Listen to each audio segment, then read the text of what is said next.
Assalamualaikum warahmatullahi wabarakatuh, teman-teman. Selamat datang di Baitul Maqdis. Orang menyebut tempat ini sebagai tanahnya para nabi. Kira-kira teman-teman tahu nggak ya? Udah tahu belum ya? Ada berapa jumlah nabi dan rasul yang Allah ceritakan di dalam Al-Quran?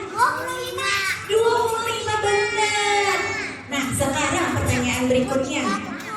Dari 25 nabi dan rasul yang Allah ceritakan di dalam Al-Quran, kira-kira teman-teman tahu nggak? Kejadiannya itu sebagian besar terjadinya di mana? Terjadinya di mana? Yo, tempatnya di Gaza. Ada lagi yang mau nebak? Di Palestina. Ada lagi? Sebenarnya Umar udah benar. Keren banget. Sebagian besar kisah Nabi dan Rasul yang Allah ceritakan dalam Al-Quran terjadinya di sini, di Baitul Maqdis. Di sini di Baitul Maqdis kita kan sudah sampai di tempat ketiga. Dan teman-teman, sekarang kira-kira teman-teman tahu nggak kenapa ya sebagian besar kisah Nabi dan Rasul terjadinya di Baitul Maqdis? Ada yang mau nebak? Kenapa, Umar? Tempat Isra Mi'raj, Masya Allah. Ya, salah satu kisah yang terjadi di Baitul Maqdis adalah peristiwa Mi'rajnya Nabi Muhammad SAW ke langit ketujuh.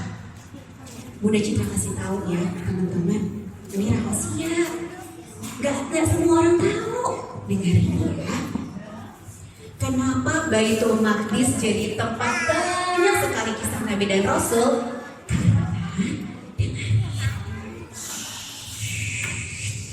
Karena Baitul Maqdis bukan sembarang tempat.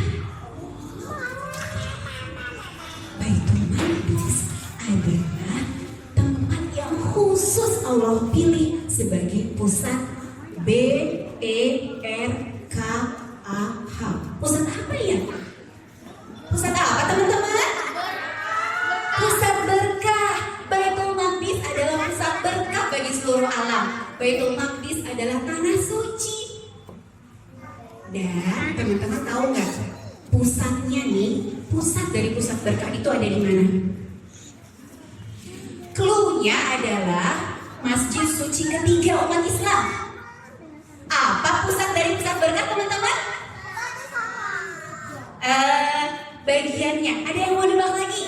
Pusat dari pusat berkah di seluruh bumi. Masjid Suci ketiga siapa tadi yang nebak? Betul sekali, baik. Nanti kalau ada hadiah-hadiah boleh nih ya, yang teman-teman yang aktif menjawab pertanyaan boleh dikasih hadiah ya bunda-bunda. Betul sekali.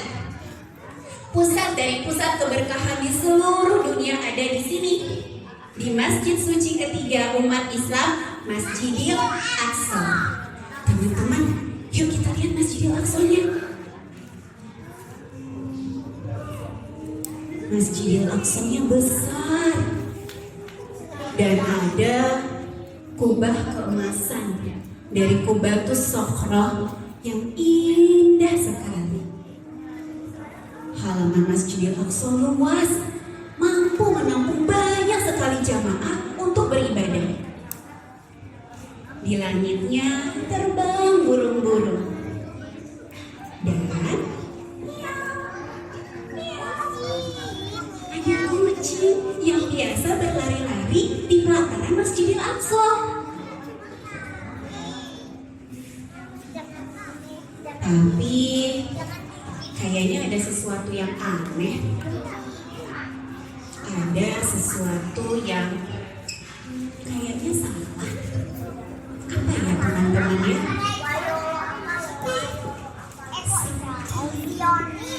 Masjidnya apa teman-teman? Oh no, benar banget teman-teman. Tidak seperti Masjidil Haram dan Masjid Nabawi yang selalu ramai oleh jamaah. Masjidil Aqsa kita sepi. Kenapa? Karena Zionis ini kayaknya penumpang pesawat paling aktif, nanti kita tolong ya dikasih hadiah. Teman-teman yang lain ayo, boleh banget. Kenapa Masjidil Aqsa sepi? Karena ada Zionis. Karena Masjidil Aqsa sayangnya teman-teman saat ini masih dalam penjajahan. Masih dalam penjajahan. Tentara penjajah menguasai pintu-pintu masjid suci ketiga. Tentara penjajah memasang pagar sehingga kita dan penduduk Baitul Maqdis tidak bisa masuk, teman-teman.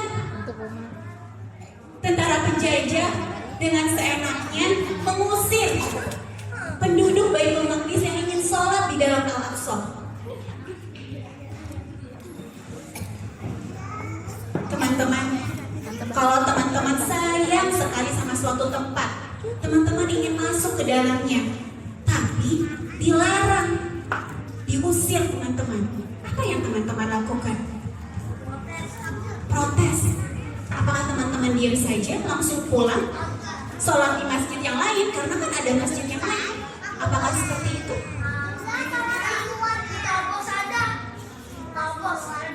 Penduduk Baitul Maqdis tidak diam saja ketika mereka dilarang masuk Masjid Al-Aqsa. Penduduk Baitul Maqdis tetap datang. Ada kakek-kakek yang walaupun badannya sudah sakit tetap datang ke Masjidil Aqsa. Ada nenek-nenek yang sabar mengantri di pos pemeriksaan supaya apa? Bisa sholat di Al-Aqsa. Ada ibu-ibu yang datang menggandeng tangan anaknya. Anak-anak seperti kalian, agar ibu-ibu itu bisa menanamkan cinta di dalam hati anak-anaknya kepada Masjidil Aqsa. Penduduk Baitul Maqdis tetap sholat meskipun harus di pintu-pintu Al-Aqsa yang tertutup. Mereka tetap datang, mereka sholat di jalan. Al-Aqsa di belakang mereka, di seberang. Seharusnya mereka bisa masuk ke dalam Masjidil Aqsa. Itu masjid kita. Itu masjid kita, teman-teman. Tapi kalau Allah memang mengkodarkan kita tidak bisa masuk ke dalamnya, ayo tetap datang. Kita sholat di pintu-pintu Al-Aqsa, kita sholat di jalan, kita sholat di gerbang. Allah melihat. Dan insya Allah akan pilihkan waktu yang paling indah untuk kita dan untuk saudara-saudara di Baitul Maqdis. Itu adalah tentara penjajah yang menghalang-halangi kita untuk masuk ke Al-Aqsa. Tapi penduduk Baitul Maqdis teguh karena mereka adalah Al-Maqdisi. Para Al-Maqdisi adalah orang-orang yang hatinya, yang pikirannya, yang seluruh hidupnya dipersembahkan untuk Baitul Maqdis. Kalian, teman-teman Bintang Aqsa, bunda-bunda Bintang Aqsa, sesungguhnya bisa menjadi Al-Maqdisi. Karena Al-Maqdisi bukan hanya sekedar mereka yang lahir dan tinggal di Baitul Maqdis. Al-Maqdisi juga termasuk kita. Kita yang meskipun jauh dari Al-Aqsa, tapi kita tetap mengingatnya. Dalam apa? Dalam apa kita mengingat Baitul Maqdis? Dalam doa, dalam belajar, dalam berjuang. Teman-teman tadi kehujanan ya? Kebasahan ya? Masya Allah, Alhamdulillah. Kenapa Alhamdulillah? Karena itu tandanya Allah sayang banget sama teman-teman dan pengen dari setiap kesulitan yang teman-teman alami itu Allah ganti dengan pahala yang jauh lebih indah yang tidak terbayangkan. Semoga suatu hari nanti Masjidil Aqsa akan kembali ramai, dipenuhi jemaah yang sholat berjamaah, dipenuhi anak-anak seperti kalian yang belajar mengaji, belajar menghafalkan hadis, belajar semua ilmu untuk kembali membebaskan Baitul Maqdis dan menegakkan Islam, karena kalian semua adalah pejuang Islam. Amin, amin, ya Rabbal